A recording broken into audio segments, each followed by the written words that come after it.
We're going to learn more about what's happening at the City Mission of Findlay. With me today, Development Coordinator Charity Hensley. And thanks, Charity, excuse me. That's okay. Hensley. So thanks for joining us today. Thanks for having me. Okay, so first of all, tell us about the City Mission. What do you guys do there?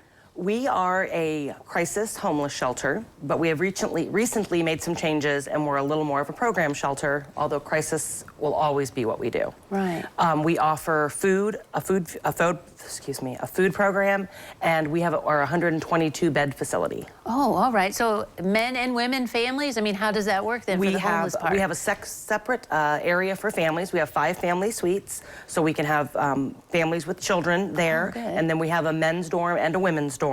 And then in the winter, we also offer a warming lodge in the evening, so people obviously aren't outside in the cold. Right, yes. If they don't qualify to be a guest of our shelter. Mm-hmm. So how many people, like within the past year, would you say that you have helped? Like, what are your numbers? How are you guys helping? In 2022, we provided more than 30,000 nights of lodging.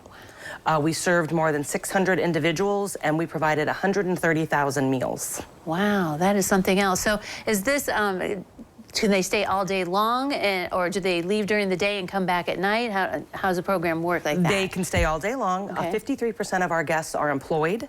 So they come and go for work. Mm-hmm. Now we have a workforce development program. So we partnered with Northwest State University, the Fostoria Learning Center, Owens Community College, Jobs and Family Services, and we are now offering job training to our guests if they want to participate in that program. We also have received a generous grant through our community foundation and also partner with Job and Family Services. We can offer transportation now to and from work, to and from medical appointments, to and from court appointments, whatever our guests need to do to remove those barriers to move forward. Mm-hmm.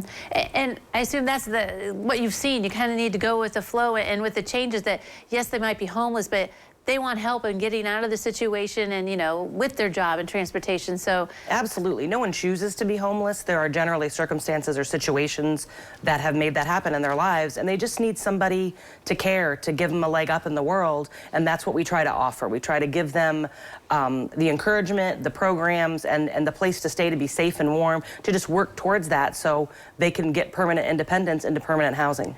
Yeah, you kind of alleviated at least one thing with their stress level and worries daily, is at least they have a place to stay, right? Absolutely, and we just have wonderful advocates and program directors that just work with them every day.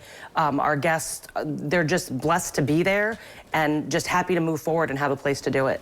You mentioned some grants and things like that, but what kind of funding do you guys have? Do you need help with donations and things? How do you run the mission, you know, most of the time? We are obviously a nonprofit organization, so we rely on the generosity of others. We have a wonderful base of individual donors, just people who send us $50, $100 every month for their lifetime. Mm-hmm. And then we also have corporate sponsors that just are very generous with us. We have an amazing community foundation in our area that works with all the nonprofits that will do what they can to help us apply for grants, to receive grants. We've received grants from Marathon, from the Community Foundation, from other organizations. We've applied for governor faith-based grants. There's a lot out there that's available, but you know, you don't get everything you apply for. No, exactly, yeah. So this also sounds like maybe a situation where if people want to volunteer, do you need volunteers? Do you have a base for that? We could not do what we do without the volunteers that we have. We couldn't pay staff members. We don't have that kind of budget to do, you know, our kitchen, like I said, served 130,000 meals last year.